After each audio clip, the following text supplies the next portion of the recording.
Hola, ¿qué tal? Buen día. Bienvenidos a este canal que tiene como objetivo el compartir el conocimiento de la psiquiatría. Mi nombre es Argenis López Salinas, soy médico psiquiatra y actualmente fellow del curso de alta especialidad de psiquiatría de enlace por parte del Tecnológico de Monterrey. El día de hoy veremos un tema por demás interesante como lo es la depresión. Sin embargo, en esta ocasión nos enfocaremos en el contexto del paciente médicamente enfermo, este paciente que tiene alguna enfermedad médica y síntomas depresivos o desarrolla un trastorno depresivo. Si alguien requiere más información, se les invita a explorar un poco más a fondo la bibliografía extensa que existe actualmente sobre este y múltiples temas. Sabemos que por ahí del 2017, la Organización Mundial de la Salud comentó que la depresión era la principal causa de discapacidad en todo el mundo, con más de 320 millones de personas afectadas. La depresión reducirá la salud general de manera significativa, incluso más que las enfermedades crónicas. Y la depresión comórbida con alguna enfermedad médica se asociará con una mayor carga económica de manera significativa. Por ejemplo, la depresión comórbida también se asocia con un riesgo 3 veces mayor de incumplimiento a cualquier tratamiento médico, lo que contribuirá a una mayor morbilidad y mortalidad. El riesgo de desarrollar trastornos depresivos aumentará, sobre todo en afecciones médicas crónicas. Y por supuesto, de manera recíproca, la depresión es un factor de riesgo para el desarrollo de enfermedades médicas. Actualmente la depresión no se diagnosticará adecuadamente ni se tratará en entornos médicos, en entornos de hospital general.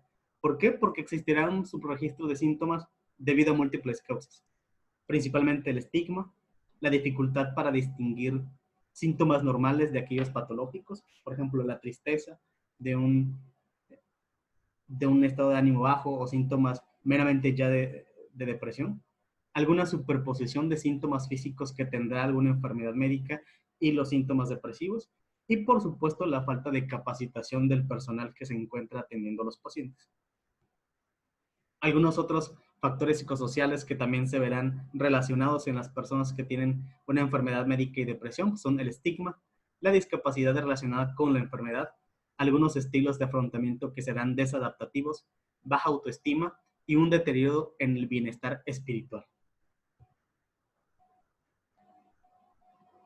El costo de un paciente o de los pacientes que se encuentran con depresión y una enfermedad médica será hasta 50% más alto que estos pacientes que están, que tienen una enfermedad médica pero no están deprimidos. Incluso, como comentaba hace un momento, los pacientes deprimidos tenderán a cumplir menos con el tratamiento, tendrán menos capacidad funcional y menos productividad laboral. Vamos a hacer rápidamente una distinción entre tristeza y depresión. La tristeza se encuentra en un extremo de este continuum de emociones y del estado de ánimo, ¿no? No quiere decir que por estar triste o como coloquialmente lo llamamos deprimido, tendremos un trastorno depresivo mayor. El extremo más grave será de alguna manera ya el desarrollo per se de síntomas de depresión mayor, tal y como nos indica, por ejemplo, el DSM-5, que es cumplir con 5 o más síntomas de 9 que engloben en esta categoría. Por ejemplo, el DSM-5 nos da hasta 8 variedades en las que podemos encontrar la depresión, desde el trastorno depresivo mayor, el persistente, anteriormente llamado distimia, el inducido por sustancias, el debido a otra afección médica, que es en el que nos concentraremos un poco, la desregulación del ánimo disruptivo, el trastorno disfórico premenstrual y otros especificados y no especificados. Algo importante que hay que mencionar es que existe también un trastorno de adaptación en el que el paciente pudiera tener síntomas depresivos cuando existe una reacción frente a un factor estresante, como lo es una enfermedad médica. Entonces, hay que tener en cuenta que puede tener el paciente ya un trastorno de adaptación de tipo depresivo cuando se encuentra, por ejemplo, le dan una noticia de cáncer. Entonces, comienza su periodo de adaptación. que no significa que desarrolle en ese momento un trastorno depresivo mayor, que lo puede desarrollar, eso sí. En cuanto a algunos datos así rápidos epidemiológicos, hasta el 17% de los adultos, de manera general, tiene al menos un episodio depresivo. De estos, hasta el 4% sufrirá un trastorno depresivo mayor recurrente. Y en enfermos médicos o en estas personas que tienen una enfermedad médica, la prevalencia del trastorno depresivo llega hasta el 14%. Por ejemplo, hablando ya de enfermedades médicas, esta tabla nos ilustra algunas prevalencias de trastorno depresivo mayor en algunas de ellas. Por ejemplo, puse aquí para identificarlas las que están en azul, que tienen las prevalencias un poco bajas, ¿no? Vemos cáncer hasta el 24%, enfermedad cardíaca hasta el 27%, stroke o EBC 31%, epilepsia hasta 29%, Parkinson y Alzheimer 22-27%, y vemos cómo diabetes dependerá, ¿no? Por ejemplo, tipo 1, 44%, asma y VIH hasta el 50%, y esclerosis múltiple 35%. Lo que nos traduce que estas enfermedades que tienen un fuerte compromiso inmunológico tienden a desarrollar más episodios de depresión. Habrá también un incremento en síntomas depresivos en pacientes que tienen estas enfermedades crónicas, ¿no? Hablando como hipotiroidismo, un EBC, Parkinson, diabetes, cáncer. De manera general, vemos que existen estresores relacionados con la enfermedad. Por ejemplo, los biológicos y los psicosociales. Dentro de los biológicos encontramos desde la carga de la enfermedad, dolor y síntomas físicos, cambios neurobiológicos, estas cuestiones inflamatorias que en un momento se comentará, los factores psicosociales, el diagnóstico, las recaídas, la discapacidad que pueda tener la enfermedad, una funcionalidad alterada, cambios en la apariencia e incluso en la identidad, la incertidumbre y también estos conceptos de comunicación médica que en algún momento se pueden ver afectados. Nos traducirá a factores individuales de la propia persona, en qué etapa de la vida está, cuáles son los mecanismos de afrontamiento que tiene, tendrá un buen autoestima, el paciente tiene este acercamiento espiritual o incluso religioso, tiene el paciente soporte social, cuáles son sus estilos de apego, hubo algún trauma previo para que pudiera esta persona desarrollar algún síntoma depresivo o alguna otra enfermedad psiquiátrica, y por supuesto la historia psiquiátrica. Importante será también la vulnerabilidad genética que las personas pudieran estar cargando. Y encontramos este continuum que va desde la tristeza normal, la depresión que está como bajo el umbral, llamada depresión menor, y un trastorno depresivo mayor. Entonces vemos cómo se interrelaciona estrictamente estos estresores de la enfermedad con los factores individuales para dar este continuum de depresión, toda esta paleta de colores. Encontramos también en otras bibliografías que nos hablan de factores predisponentes, desde factores inflamatorios, por ejemplo, lo biológico, lo psicosocial y lo social, ¿no? Lo psicosocial, el nivel de neuroticismo, o lo social, por ejemplo, experiencias adversas en la infancia, factores precipitantes o perpetuadores, desde cambios endocrinos, en cuanto a psicosocial, pérdida del control, ¿no? Por ejemplo, y social, la discapacidad que puede generar, y algunos factores protectores.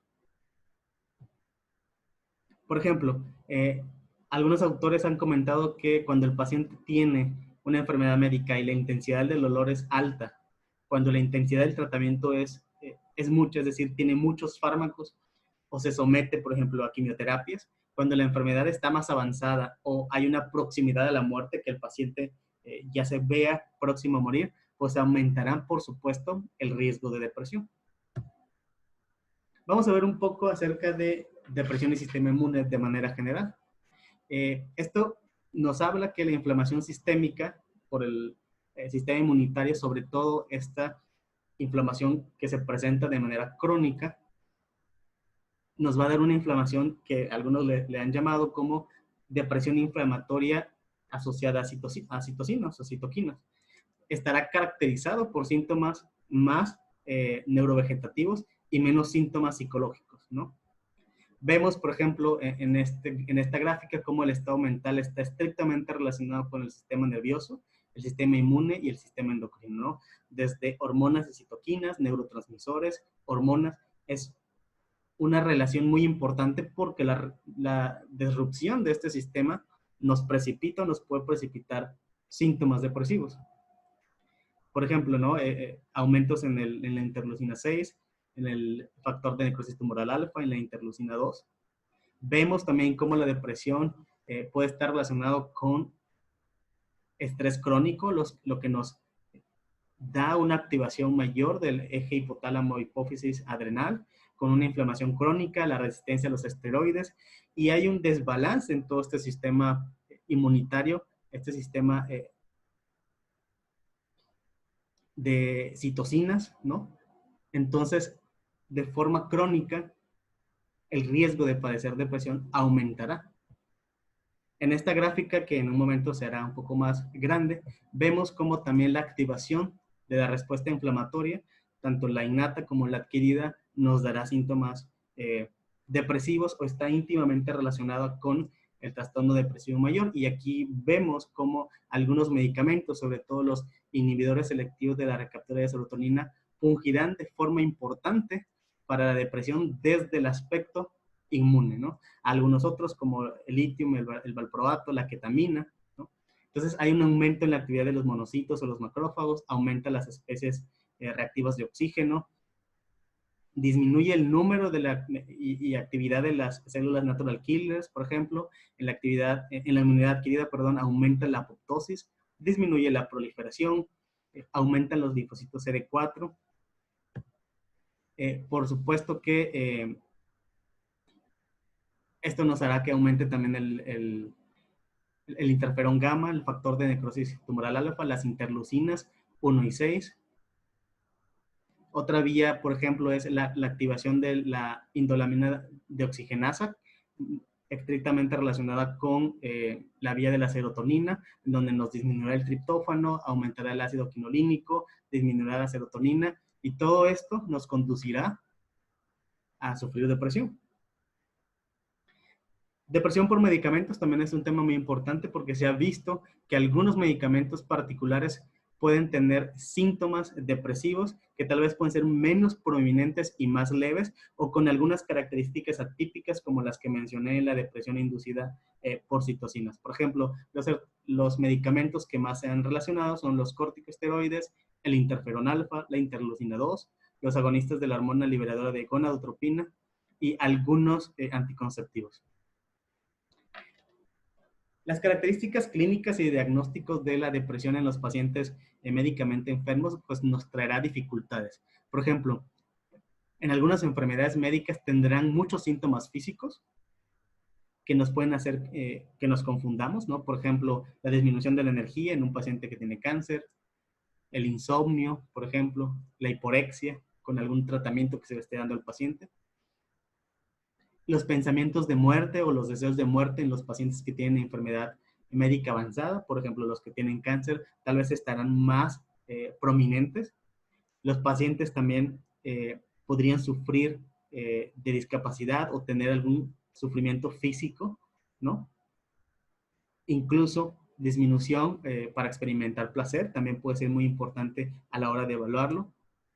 Y por supuesto que algunos síntomas depresivos se manifestarán de forma atípica o enmascarada, con amplificación de algunos síntomas somáticos, ¿no? Y clave es, los pacientes tenderán a incumplir más el tratamiento o rechazar los tratamientos médicos que se les sugieren.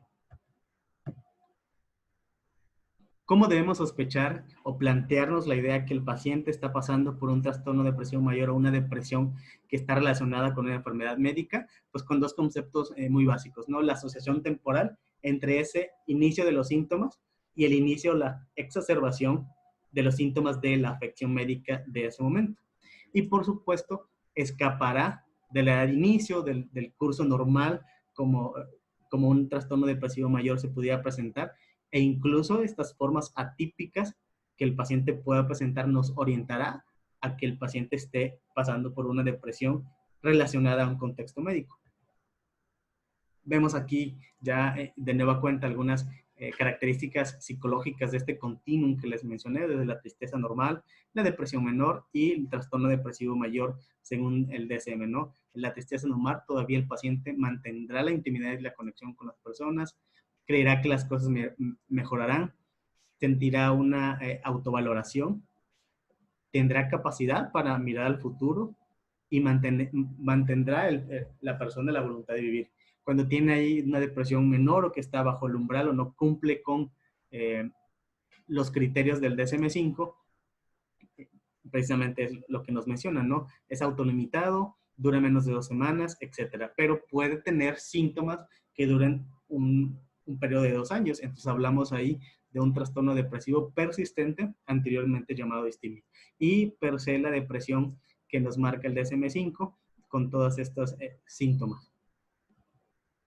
Vemos aquí como el espectro desde la tristeza normal, un trastorno de adaptación, la depresión menor y la depresión mayor aumenta, por ejemplo, ¿no? En todos está presente el llanto, la tristeza, síntomas somáticos, pero comienza a presentarse algunos otros signos y síntomas conforme va avanzando este espectro, ¿no? Empeorará, por ejemplo, el estrés, la fatiga, el insomnio, el apetito y la concentración, ya un poco con discapacidad funcional, pensamientos negativos, y cuando el cuadro se instaura con ya una trastorno depresivo mayor tal cual, pues anedonia, retraimiento social, desesperanza, incluso pensamientos de muerte, pensamientos suicidas o intentos de suicidio. ¿Cuáles serán los resultados entonces en la salud de los pacientes médicamente enfermos que tienen síntomas depresivos?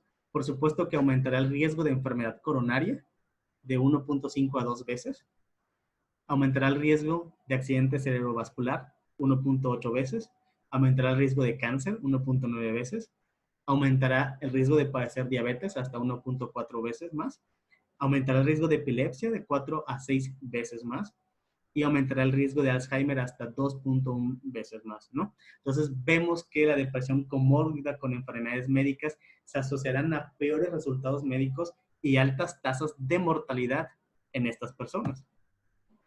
Por ejemplo, también se ha visto que la depresión asociada a VIH genera una progresión más rápida de la de la enfermedad de VIH. Aumentará también de manera significativa la mortalidad en la enfermedad cardiovascular, en cáncer, en pacientes que se trasplantan de algún órgano y en pacientes que padecen diabetes. Asociación con el suicidio muy importante porque aumentará también la mortalidad en estas personas, sobre todo personas que tienen cáncer, personas con esclerosis múltiple o aquellas enfermedades que son muy, de alguna manera, complicadas para el paciente, ¿no? Por ejemplo, como la enfermedad de Huntington. Aquí se menciona, por ejemplo, que de manera general, en este estudio que realizaron en el Reino Unido, comentan que estos médicos generales en el Hospital General diagnosticaron correctamente menos de la mitad de los casos de depresión, es decir, hace falta más capacitación del personal médico para poder diagnosticar adecuadamente síntomas depresivos en los pacientes que se encuentran hospitalizados o que tienen alguna enfermedad médica. ¿Y por qué lo hacen? Porque pues evitan indagar estos temas emocionales porque temen que no lo pueden hacer, les falta tiempo o mencionan que no tienen la habilidad suficiente para manejar las reacciones emocionales que los pacientes tienen. En cuanto al tamizaje para la depresión, pues nos encontramos con diferentes instrumentos o escalas para medirlo. La ideal sería, por ejemplo, que sea fácil de administrar y puntuar, que los pacientes lo acepten de manera rápida y lo más importante, que sea preciso. Vemos aquí todo un abanico de opciones desde estas entrevistas estructuradas dirigidas como el SKID, la MINI, la CIDI, o algunas escalas como el SSD, HATS, los inventarios de Beck los PHQ, sobre todo PHQ2 y PHQ9. Vemos aquí más o menos de forma somera, como vemos, incluso hay algunos como el termómetro del distrés, que se le ha llamado, que es solamente un ítem, tarda menos de 1 minuto, pero tiene poca sensibilidad y especificidad. Vemos desde el PHQ9 que pudiera tener buena sensibilidad y especificidad, 9 ítems, no nos tardamos más de 6 minutos, y otras escalas, ¿no? Como CSD, que tiene 20 ítems, tiempo para completarlo son de 10 a 15 minutos y tiene buena sensibilidad, pero pobre especificidad. Entonces, de manera rápida veremos algunas de ellas. Este es el termómetro del distrés, en donde el paciente se le dice, es como una escala visual análoga como esta del dolor, ¿no? Que puntúe en qué nivel ha descrito que tiene más como distrés en la semana pasada, ¿no? Incluyendo en el día en que se le da. Y posteriormente ya se realiza un breve cuestionario.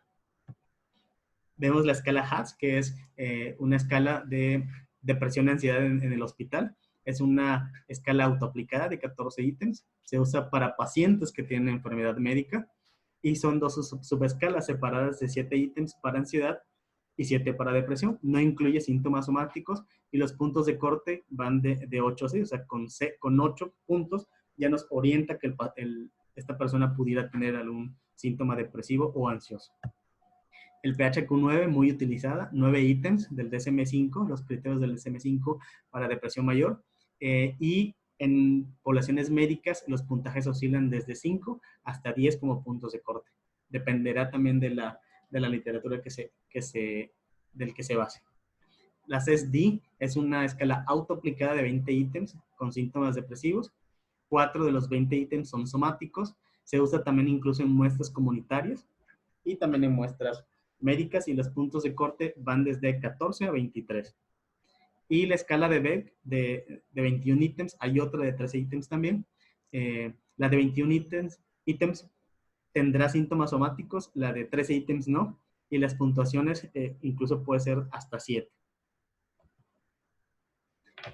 Por supuesto que los pacientes que tienen depresión y una enfermedad crónica tendrán resultados en el tratamiento médico. Por ejemplo, en algunos estudios se han visto que depresión en pacientes con enfermedad crónica, sobre todo diabetes mal controlada o enfermedad coronaria, el tratamiento mejorará de manera satisfactoria los niveles de hemoglobina, los niveles de colesterol, mejorará la presión arterial sistólica y, por supuesto, los puntajes de la escala de depresión que se estén evaluando. En estos estudios no conocidos, el SAD-HART, el MIND-IT, en donde se analizaron sertralina y mirtazapina, aquí estos estudios mencionan de alguna manera que no demostraron una reducción estadísticamente significativa en el riesgo de eventos cardíacos. Sin embargo, sus análisis posteriores sí muestran que hubo reducción de muerte e infarto del miocardio no fatal en estos pacientes que recibieron antidepresivos, principalmente no la sertralina o algunos otros inhibidores selectivos de la recaptura de serotonina. En otro análisis del SAD-HART, como para falla cardíaca, ¿no? Hubo una reducción estadísticamente significativa en eventos cardiovasculares en comparación con algunos grupos que no tuvieron remisión de sintomatología depresiva. En este estudio, por ejemplo, de fluoxetina versus placebo, ¿no?, en pacientes con cáncer de mama, se mostró que la fluoxetina redujo los síntomas depresivos, mejoró la calidad de vida y aumentó la probabilidad de completar el tratamiento adyuvante del cáncer de mama. Ya para finalizar el tratamiento, pues existen intervenciones farmacológicas y no farmacológicas, como las psicoterapéuticas, por ejemplo, que son efectivas para el tratamiento de la depresión y han demostrado beneficios de forma igual modesta en varias enfermedades. Hay un modelo escalonado que nos plantea, ¿no?, con el paso 1, todas estas presentaciones sospechadas de depresión, como vimos en este espectro que les mostré en algunas diapositivas pasadas, en donde se puede ofrecer apoyo, psicoeducación, monitoreo activo y referir para evaluaciones periódicas. El paso 2 o el nivel 2 son síntomas que están como bajo el umbral o de depresión menor, o si el paciente ya presenta una depresión mayor de leve a moderada, bueno, se propondrán intervenciones de baja intensidad, sobre todo psicosociales, y medicamentos si estos fueran necesarios. Cuando ya los síntomas son persistentes o la depresión es de leve a moderada con respuesta inadecuada a estas primeras dos intervenciones, o un trastorno depresivo mayor severo, por supuesto que la medicación es muy importante y continuarían las intervenciones psicosociales de forma colaborativa. Y en el paso 4, ya una depresión complicada, estos pacientes con depresión y suicidio, el autodescuido e incluso la psicosis, la medicación importante, y sin embargo también requerirían la hospitalización y tratamientos combinados, incluso la terapia electroconvulsiva, de una forma un poco más agresiva. La psicoterapia, bueno, actualmente los enfoques conductuales son los que de alguna manera se recomiendan para tratar a pacientes con depresión y enfermedades médicas comórbidas. En cuanto a psicofarmacología, los inhibidores selectivos de la recaptura de serotonina de alguna forma son el tratamiento farmacológico de primera línea debido a que su tolerabilidad y seguridad pues, se ha demostrado, ¿no? Por ejemplo, venlafaxina y desvenlafaxina han demostrado que son efectivas para los sofocos en pacientes que tienen cáncer de mama, por ejemplo. Venlafaxina y duloxetina efectivos para tratamientos en pacientes que sufren dolor. Por ejemplo, aquí recordaremos este metaanálisis del 2018 de Cipriani, en donde nos dice que en cuanto a eficacia, todos los antidepresivos mostraron ser eficaces en comparación con placebo. Y aceptabilidad, de alguna manera, la mayoría de ellos tuvo buena aceptabilidad, es decir, que los pacientes no lo suspendían. Vemos, por ejemplo, que otra medicamento como la mirtazapina, que también se usa para tratar depresión, puede ser útil en estos pacientes que, por ejemplo, tienen náuseas, que tienen insomnio o tienen anorexia. Bupropión, otro buen fármaco, útil en síntomas un poco más neurovegetativos o en estos pacientes que tienen un poco a la fatiga. La vortioxetina, este nuevo medicamento que de reciente venta en México, con un mecanismo de acción multimodal, serotoninérgico, nos muestra que existe también beneficios de manera cognitiva, no mejora en pacientes, sobre todo de edad avanzada. También se han usado antidepresivos tricíclicos como amitriptilina y nortriptilina, eficaces de alguna forma en estos pacientes que tienen síndromes dolorosos crónicos. Incluso también hay otras estrategias como metilfenidato o modafinilo, estos estimulantes que aliviarían síntomas depresivos en algunas enfermedades médicas, sobre todo aquellas enfermedades que tienen un componente inflamatorio. Antipsicóticos también como lanzapina, quetiapina, aripiprazol, risperidona, se dan estrategias para potenciar o como aumentadores cuando el tratamiento puede verse de alguna manera resistente, ¿no? En la población médica. Vemos aquí de manera general algunos efectos en esta tabla de los medicamentos, efectos sedantes, no como la mirtazapina, trazodona, olanzapina, quetiapina, aquellos medicamentos que tienen como un efecto un poco activador, como sobre todo el bupropión, y el uso también de estimulantes como el metilfenidato y las anfetaminas. Efectos antieméticos, como mencioné la mirtazapina, los procognitivos como la vortioxetina, cuidado aquí con citalopram y la prolongación del QT, aumenta el apetito, mirtazapina y algunos antipsicóticos, y efectos analgésicos como la duloxetina, riesgo de sangrado, también se ha visto que puede existir un riesgo de sangrado, sobre todo si los inhibidores selectivos de la recaptura de serotonina se usan con AINES, con pacientes que están en tratamientos anticoagulantes, antiagregantes, plaquetarios, etc. Disfunción sexual es todo un tema que posteriormente también haremos este video de los fármacos que se meten mucho con estos temas de disfunción sexual, pero en general los antidepresivos se meten en este tema de disfunción sexual, sobre todo disfunción eréctil. Síndrome serotoninérgico, cuando se usan a dosis altas o concomitantes con algunos otros inhibidores selectivos, y también síntomas como de retirada de abstinencia, sobre todo con aquellos que tienen vida media como la paroxetina, citalopram, etc. O la venlafaxina incluso. Y por último, estas terapias somáticas que le llaman, ¿no? Que son alguna otra opción, sobre todo la terapia electroconvulsiva, en estas depresiones que tienen componente psicótico, catatónico o que tienen una fuerte ideación suicida, son efectivas también. Y la terapia magnética transcranial es una alternativa también para estos pacientes. Pues bueno, finalizamos este video. Les agradezco por la atención y si tienen algún comentario, pues no duden en escribir en en los comentarios. Los espero para un próximo video de alguna revisión de temas. Si tienen alguna sugerencia también, algún tema que les interese revisar, con gusto lo podemos realizar.